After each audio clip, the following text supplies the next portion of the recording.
પાટણ શહેરમાં રવિવારે વહેલી સવારે રોટરી ક્લબ ઓફ પાટણ અને આસ્થા કિડની હોસ્પિટલ પાટણ, મકર જીમખાના સહિતની સેવાભાવી સંસ્થાઓના સહયોગથી મેરેથોન દોડ 3.0નું આયોજન કરવામાં આવ્યું હતું.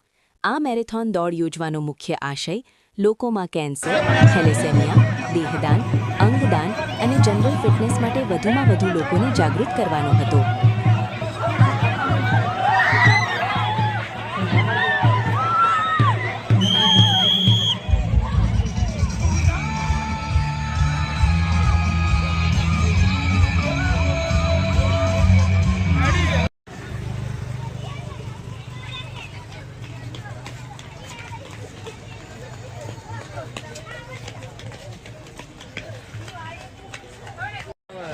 જેમના પણ નામ અહીંયાથી ઘોષિત કરવામાં આવ્યા છે, અમને વિનંતી કે આપ શ્રી ડીએસડીએસસી કિરણભાઈ પટેલ, ઓકે.